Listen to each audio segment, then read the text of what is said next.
తరంగాలు తీరం దాటి తరలిపోతున్నప్పుడు ధారావాహిక చివరి భాగం. రచన పాండ్రంకి సుబ్రమణి. కథాపఠనం మలవరపు సీతారాం కుమార్. జరిగిన కథ: హైదరాబాదులో సెంట్రల్ రెవెన్యూ డిపార్ట్మెంట్లో అసిస్టెంట్ డైరెక్టర్గా పనిచేస్తూ ఉన్న నరసింహమూర్తికి అమెరికాలో 3 నెలల ట్రైనింగ్ రావడంతో బయలుదేరతాడు. పెదనాన్నకు తెలిసిన వ్యక్తి శ్రీరామ్ గారి ఇంటికి వెళ్ళిన నరసింహమూర్తి అక్కడ శ్రీరామ్ గారి కూతురు సుజాత పట్ల ఆకర్షితుడవుతాడు. నరసింహమూర్తి తల్లి రిటైర్డ్ హెడ్ మిస్ట్రెస్ వర్ధనమ్మ గారికి ఒక స్కూల్లో ఇన్ఛార్జి పోస్టు వస్తుంది. నరసింహమూర్తి చెల్లెలు మాధవికి అక్కడే సీనియర్ టీచర్ ఉద్యోగం వస్తుంది. ఆఫీసులో పనిచేస్తూ ఉన్న శంకరం పట్ల సదభిప్రాయం ఏర్పడుతుంది వర్ధనమ్మ గారికి. అతనికి కూతురు మాధవికి పరిచయం కల్పిస్తుంది. నరసింహమూర్తి ట్రైనింగ్ ప్రోగ్రాం పూర్తవుతుంది. ఇండియా వచ్చిన నరసింహమూర్తికి శంకరం గురించి తెలుస్తుంది. మాధవి శంకరాల వివాహం జరుగుతుంది. నరసింహమూర్తి చేసే కాల్స్కి రెస్పాండ్ కాదు సుజాత. అమెరికా వెళ్ళిన నరసింహమూర్తిని సుజాత క్యాంప్ ఫైర్కు తీసుకుని వెళ్తుంది. అక్కడ తన కోపానికి కారణం చెబుతుంది. ట్రైనింగ్ సమయంలో నరసింహమూర్తిని అతని ట్రైనీ మేట్స్ అయిన 2 విదేశీ యువతులు ముద్దు పెట్టుకుంటారు. ఆ విషయంగా అతన్ని నిలదీస్తుంది సుజాత. ఇద్దరి మధ్య ఆపోహలు తొలగి వారి వివాహం జరుగుతుంది. ఇక తరంగాలు తీరం దాటి తరలిపోతున్నప్పుడు ధారావాహిక చివరి భాగం వినండి. మంగళకర కార్యక్రమం అంతా పూర్తయిన తర్వాత లోపలకు దుస్తులు మార్చుకోవడానికి వెళ్తూ సుజాత తనను వెన్నంటి వస్తూ ఉన్న ముత్తైదువులతో అటు చిన్నగా వెళ్లకుండా వాళ్లను అక్కడే ఆపి నరసింహమూర్తిని మాత్రం చేయి పట్టుకుని పక్కలకు తీసుకువెళ్ళింది. మీరు వెతుకుతున్న 2 రాలేదండి, వాళ్ళు లేకుండా మోహన్ కూడా వచ్చే ప్రసక్తి ఉండదు కదా అంది. అతడు బాధగా దిగులుగా తన జీవన చరివైపు చూస్తూ ఉండిపోయాడు. అతడికి మాట పెగలడం లేదు. శ్రమతో ఎట్టకేలకు పెదవి విప్పి అడిగాడు, పెళ్లికి రాకుండా ఉండడమేమిటి? ఏమైంది? ఎందుకు రాలేదు? అస్వస్థతకు లోనైందా? కొంచెం గొంతు తగ్గించి మాట్లాడండి. మన గురించి తెలియని వారు మరోలా అనుకునేరు. నిదానంగా వినండి. మీ మామగారు అత్తగారు మనల్నే గమనిస్తున్నారు, చూశారా? ఆ మాటతో అతడు ఊరకుండిపోయాడు. మోహన రాలేదన్న విషయం అతన్ని నిరుత్సాహంతో ఊగిసలాడించింది. పెళ్లి పందిరిలో కళ తగ్గినట్లు అనిపించింది. నాదస్వరమే లేని మేళతాళమా? కొన్ని క్షణాలు ఆగి కూల్ డౌన్ అని నిదానంగా చూస్తూ చెప్పసాగింది సుజాత. అది మనకు చెప్పినట్లే చేసింది. ఆది నుంచి అందరికీ తెలియపరిచినట్లే చేసింది. మేమే దాని మాటల్ని లైట్గా తీసుకున్నాం. తన కాలేజీ మేట్ అయిన వైట్ అమెరికన్ని ప్రేమించి ఇంట్లో వాళ్ళు ఎంత వద్దన్నా వినకుండా ఇంట్లో నుంచి వెళ్ళిపోయింది. తను అతనితోనే ఉంటానని, తమను ఎవరూ విడదీయలేరని కంకణం కట్టుకుని నిష్క్రమించింది. పిన్ని చిన్నాన్న మొదటించి దాన్ని భారతీయ యువకుడికి ఇచ్చి చేయాలని అనుకుంటున్నారు. అందువల్ల దాని నిర్ణయంతో చాలా అప్సెట్ అయ్యారు. మా పిన్ని ఎంతగా డిప్రెషన్కి లోనైందంటే మా పిన్నిని ఆసుపత్రిలో అడ్మిట్ చేయవలసి వచ్చింది. ఇప్పుడు మా పిన్ని ఆసుపత్రిలోనే ఉంది. మా చిన్నాన్నే అన్నీ దగ్గరుండి చూసుకుంటున్నాడు. పెళ్లికి తను రాలేకపోయినందుకు క్షమాపణలు కోరుతూ మీ పెదనాన్నగారికి మీ నాన్నగారికి ఉత్తరాలు రాసి పంపించారు. అప్పుడతనికి ఉన్నపాటున వైదేహి గారు తనతో అన్న మాటలు గుర్తుకు వచ్చాయి. మీకు తమ్ముడు లేదు కదూ నరసింహమూర్తి? మీ పెదనాన్నగారింట్లో కూడా మగపిల్లలెవరూ లేరా? దీనమైన మోముతో అన్న ఆమె మాటలు తలుచుకుంటూ ఉంటే అతడి గుండె తరుక్కుపోతోంది. సుజాత గొంతు వినిపించి తల తిప్పి చూశాడు. గుడ్డిలో మెల్లగా ఒక మంచి పని చేసింది. ఆ మాటతో అతడికి అసహనం పొంగుకొచ్చింది. ఏమిటా మంచి పని? కన్నతల్లిని ఆసుపత్రికి పంపడమా? వాళ్ళిద్దరూ మెంటల్లీ ప్రిపేర్ కావడానికి కాస్తంత ఓపిక పట్టద్దు? మిమ్మల్ని ఆవేశంతో ముఖం పెట్టి మాట్లాడకన్నాను కదండి. చూసేవారు ఇంకేదో అనుకుంటారన్నానా? Okay sorry. మీ చెల్లిపైన కోపంతో కాదు, అభిమానంతో ఫీల్ అవుతున్నాను. సరే, విషయం చెప్పు. గుడ్డిలో మెల్లగా ఆ మహాతల్లి చేసిన మంచి పనేమిటి? లివ్ ఇన్ రిలేషన్షిప్ జోలికి వెళ్లకుండా లక్షణంగా అబ్బాయి పెద్దల సమక్షాన చర్చిలో పెళ్లి చేసుకుంది. అతడెంత బలవంత పెడుతున్నా కాదని, కనీసం కొన్నాళ్ళైనా సహజీవనం చేద్దామని నచ్చజెప్పడానికి ప్రయత్నించినా వినకుండా, తమ కుటుంబానికి అటువంటివన్నీ పడవని మరీ పట్టుబట్టి 3 ముళ్ళు వేయించుకుంది. ఇది మంచి విషయం కాదా? ఒక విధంగా మా ఇంటి పరువు కాపాడినట్లే కదా. అతడు సుజాత కళ్ళల్లోకి దీర్ఘంగా చూస్తూ తలుపాడు. మీ పినతల్లి గాని అక్కడి నుంచి ఫోన్ చేసి నీతో మాట్లాడితే మోహన్కి నేను కంగ్రాట్స్ చెప్పినట్లు తెలియజేయి. ఒకరోజు తప్పకుండా యుఎస్ వచ్చి ఆమె కూతుర్ని అల్లుణ్ణి చూడ్డానికి వస్తానని కూడా చెప్పు అంటూ అతడు సుజాతకు అక్కడ నిల్చున్న ముత్తైదువులతో పరిచయం చేసి ఇక తన పోర్షన్కి వెళ్ళమని చూపులతో సైగ చేశాడు. ఆమె కదల్లేదు. మీరిప్పుడే కదూ మా చెల్లిని దెప్పి పొడిచారు. మా పెన్ని పరిస్థితికి అదే కారణమని, తొందరపడిందని. అతడు తల అడ్డంగా అడిచాడు. లేదు, ఏదో ఆవేశంలో పడి అలా అనేసుకుంటాను. నాకు ముందు నుంచి మోహన్ అంటే అభిమానం. అదిప్పుడు రెట్టింపయింది. సుజాత విడ్డూరంగా చూసింది, తనకేమీ అర్థం కానట్లు. నిష్కపటి నిర్మల హృదయి మోహన అంటూ సుజాతను ఆమె కోసం అల్లంత దూరాన ఎదురు చూస్తూ నిల్చున్న బంధువుల వైపు సాగరంపుతూ అక్కడి నుంచి కదిలాడు నరసింహమూర్తి. విడిది ప్రాంగణం వైపు, పల్లవించే మనో రాగపు మలుపు వైపు, నవజీవన పూల పందిరి వైపు. ఇంతకు జీవిత ప్రయాణమంటే అంతులేని అనూహ్యమైన తీర్థయాత్రలేగా. ఇదిగో ఇలా వెళ్ళి అలా రాను అంటూ సాగిపోయి మధ్యన ఆగిపోయి మరొక తావున ఆరాటపడుతూ ఆగిపోవడమేగా. అయోమయంగా 4 రోడ్ల కూడలి వద్ద నిస్తేజంగా నిల్చుండిపోవడమేగా. అతడికి చప్పున ఏనాడో చదివిన శివనామ తేటగీతి మనసున ప్రభంజనమై మెదిలింది, హృదయ రాగమై ధ్వనించింది. జరిగినది, జరిగెడునది, జరుగునున్నదంతా తెలిసిన ఆది మధ్యాంతరహితమూర్తి మన మనస్సుల భావములను చదువు గురుడు సర్వజ్ఞ భవునకు కోటి నుతులు. సమాప్తం. నవల సంక్షిప్తం. నవలా రచన 2 తెలుగు కుటుంబాలకు సంబంధించింది. 2 కుటుంబాల అనువంశిక బీజాలు తెలుగుగడ్డకు సంబంధించినవైనా వాటిలో ఒక కుటుంబం తెలుగుగడ్డపైన మనుగడ సాగిస్తూ ఉంటుంది. మరొక కుటుంబమేమో అమెరికాలో స్థిరపడి మనుగడ సాగిస్తూ ఉంటుంది. దాదాపు అందరిది పుట్టినది తెలుగుగడ్డే. ఇకపోతే అమెరికాలోని శ్రీరామ్, ఇక్కడున్న భూషణం ఒకే బడిలో చదువుకున్న చిన్ననాటి మిత్రులు. వాళ్ళ ఉపాధి వెతుక్కుంటూ వేరువేరు ప్రాంతాల్లో ఉంటున్న ఇద్దరి మధ్య స్నేహపు పరిమళం తగ్గలేదు. నిజమైన ఆత్మీయతలకు దూరమెన్నడూ ఒక అడ్డుగోడ కాజాలదు కదా. రాజమండ్రిలో ఉంటున్న భూషణం దంపతులకేమో బిడ్డలు లేరు. ఆ కారణం చేత తమ్ముడు నరసింహులు కొడుకు నరసింహమూర్తిని మిక్కిలి అనురాగంతో చూస్తారు. నరసింహమూర్తి కూడా పెద్ద తండ్రి పట్ల, పెద్ద తల్లి పట్ల అదే అనురాగం చూపిస్తాడు. మీదు మిక్కిలి గౌరవ ప్రపతులతో నడుచుకుంటాడు. నరసింహమూర్తి తల్లి వర్ధనమ్మేమో రిటైర్ అయిన హెడ్ మిస్ట్రెస్. కొడుక్కి కేంద్ర ప్రభుత్వ శాఖలో ఉద్యోగం దొరకటాన తదుపరి పరిణామంగా హైదరాబాద్లోనే స్టాఫ్ క్వార్టర్స్ లభించిన కారణాన ఆమె కూతురు మాధవితో భర్త డాక్టర్ నరసింహులతో కొడుకింటికి చేరుకుంటుంది. ఆమె సహజంగా తన బావగారు భూషణంలా, తోడికోడలు మందారమ్మ గారిలా జీవన విధానంలో పద్ధతిగా, ఖచ్చితంగా, నికార్సుగా ఉంటుంది. సున్నిత మనోభావాలతో పాటు ఉదాత్తమైన గుణాంశాలు గల స్త్రీ, సామాజిక స్పృహ గల సంస్కార సంపన్నురాలు, ఎటుచ్చి కాస్తంత ఉద్వేగభరితురాలు.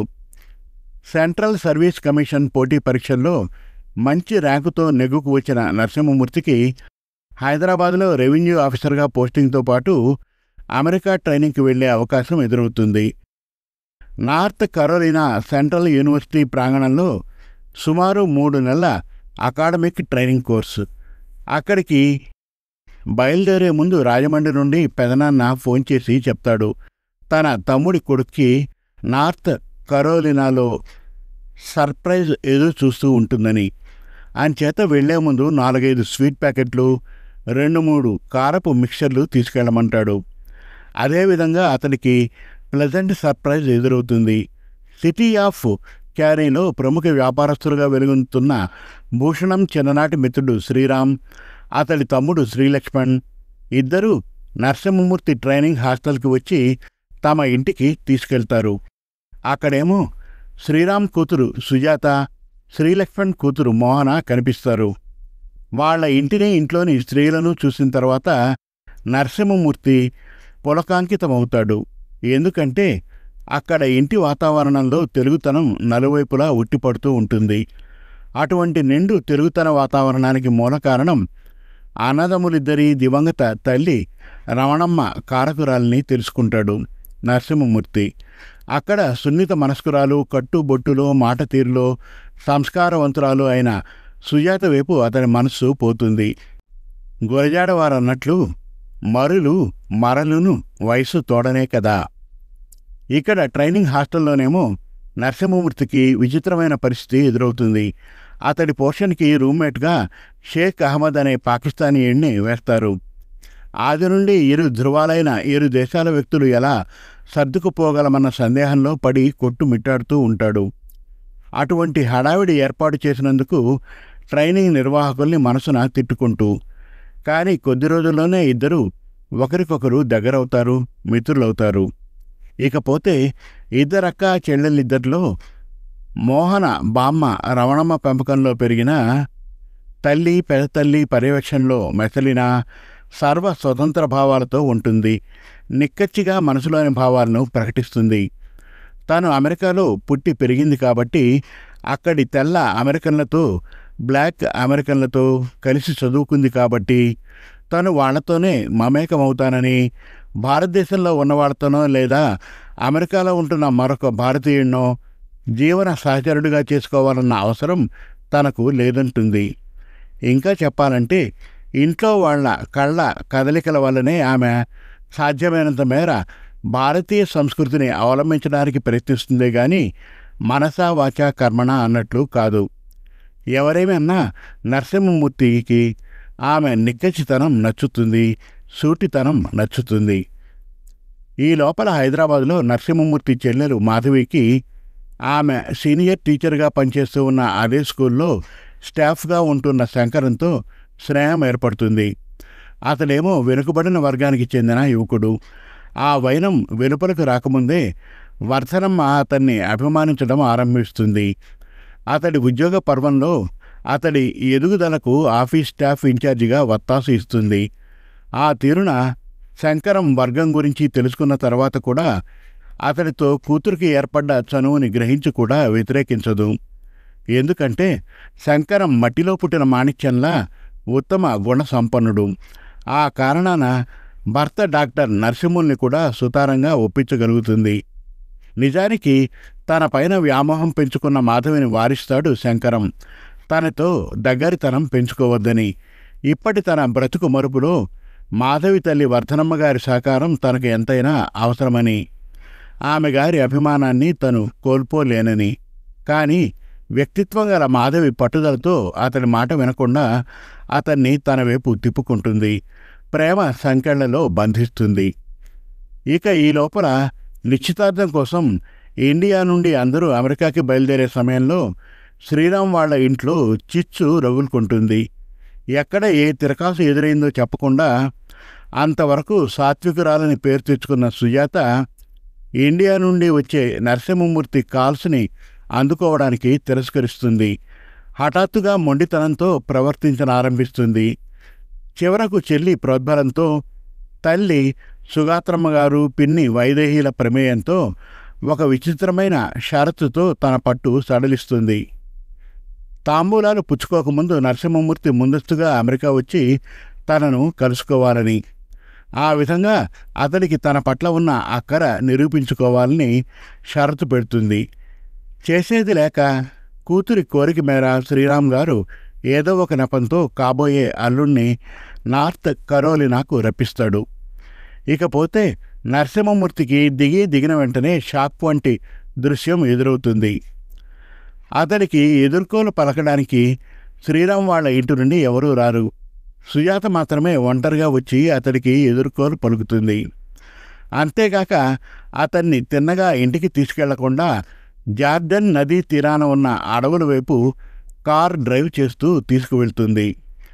అతడికి అదేదో హిచ్కాక్ సినిమాలోని సీన్లా అనిపిస్తుంది.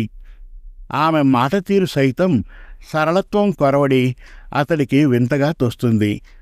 తను ఆనాడు ఆహ్లాదకర వాతావరణంలో చూసిన సుకుమారి సుజాత ఈమెనా? అసలీమె సుజాతేయేనా లేక మరెవరైనానా అన్న విస్మయం కూడా కలుగుతుంది అతనికి. మరి అన్ని చోట్లకి అవసరం ఉన్నా లేకపోయినా తనకు తోడుగా తీసుకువచ్చే ఆమె చెల్లి మోహన ఏది? ఇవన్నీ నవల మలుపుల్లో చూపించాను. నవలలోని పాత్రల పేర్లు: ముచ్చటపూడి నరసింహమూర్తి కథానాయకుడు, ఇండియన్ ఎకనామిక్ సర్వీసులో ఉత్తీర్ణుడై ఆఫీసర్గా హైదరాబాద్లో పోస్టింగ్. నరసింహుడు తండ్రి రిటైర్డ్ గవర్నమెంట్ డాక్టర్, వర్ధనమ్మ తల్లి రిటైర్డ్ హెడ్ మిస్ట్రెస్, ఇక్కడి స్కూల్లో స్టాఫ్ ఇన్ఛార్జిగా చేరుతుంది. మాధవి నరసింహమూర్తి చెల్లి, తల్లి వర్ధనమ్మ పనిచేసే గురజాడ హైస్కూల్లో సీనియర్ టీచర్, పట్టుదల స్వతంత్ర అభ్యుదయ భావాలు ఉన్న అమ్మాయి. కోదండం స్కూల్ కరస్పాండెంట్. భూషణం నరసింహమూర్తి తండ్రి డాక్టర్ నరసింహులకు అన్నయ్య, పెద్ద మనసు గలవాడు, పెద్ద దిక్కు. మందారమ్మ భూషణం గారి భార్య, వర్ధనమ్మ మిక్కిలి అభిమానించే తోడికోడలు. శంకరం రెండవ కథానాయకుడు, వెనుకబడిన వర్గానికి చెందిన వ్యక్తి, పెద్దల పట్ల మన్నన సామాజిక స్పృహ కలిగినవాడు, వర్ధనమ్మ గారి నమ్మకాన్ని అభిమానాన్ని పొందగలిగినవాడు, మాధవి ప్రేమకు పాత్రుడైనవాడు. సాంబయ్య శంకరం తండ్రి, ఊరి పోలేరమ్మ గుడికి ఒక ట్రస్టీ. దమయంతమ్మ శంకరం తల్లి, ఓర్పు నేర్పు గల కష్టజీవి. Hemachandrarao Gurajada school principal. పావనమ్మ హైస్కూల్లో ఆయాగా, వర్ధనమ్మ గారి పర్సనల్ అసిస్టెంట్గా ఉంటుంది. Mister Russell Gilbert North Carolina Central యూనివర్సిటీలోని అకాడమిక్ ట్రైనింగ్ ప్రోగ్రాంకి ఇన్ఛార్జి. షేక్ అహ్మద్ ట్రైనింగ్ ప్రోగ్రాంలో నరసింహమూర్తికి సహా రూమ్మేట్గా చేరిన పాకిస్తానీ దేశస్థుడు. సుజాత కథానాయకురాలు. పుట్టి పెరిగింది అమెరికాలోనైనా బామ్మ రమణమ్మ గారి పెంపకం వలన అచ్చతెలుగు ఆడబడుచులా ఉంటుంది. భారతీయ విలువల్ని మిక్కిలి గౌరవిస్తుంది. పెళ్లి సంబంధం కుదరకముందే నరసింహమూర్తిని ప్రేమించనారంభిస్తుంది. మిక్కిలి సున్నిత హృదయురాలు, సంస్కారవంతురాలు, పరోపకారి. శ్రీరామ్ తండ్రి భూషణం గారి చిన్ననాటి మిత్రుడు, అమెరికాలో వ్యాపారిగా స్థిరపడినవాడు. శ్రీలక్ష్మణ్ శ్రీరామ్ గారి తమ్ముడు. సుగాత్రమ్మ విద్యావంతురాలు, శ్రీరామ్ భార్య, సుజాత తల్లి. వైదేహి శ్రీలక్ష్మణ్ భార్య. మోహన శ్రీలక్ష్మణ్ దంపతుల ఏకైక కూతురు. అక్కయ్య సుజాతలాగే అమెరికాలో పుట్టి పెరిగింది. రాబర్ట్ రామ్మోహన్ శ్రీరామ్ దంపతుల కొడుకు, సుజాతకు తమ్ముడు. లేడీ గ్రేస్ అమెరికన్ స్త్రీ, విమాన ప్రయాణంలో నరసింహమూర్తికి పరిచయమైన ఆర్ట్స్ ప్రొఫెసర్, పెద్దావిడ. ఎంఎస్ క్రిస్టోఫర్ అమెరికన్ బ్లాక్, మొదటి ప్రపంచ యుద్ధంలో రాజమండ్రి తెలుగు వంశానికి చెందిన రఘురామరాయుడి ముని మనవడు. అనూహ్యంగా తెలుగుగడ్డపైన అభిమానం పెంచుకున్నవాడు. కొద్దిగా తెలుగు తెలిసినవాడు. Chinese restaurant manager.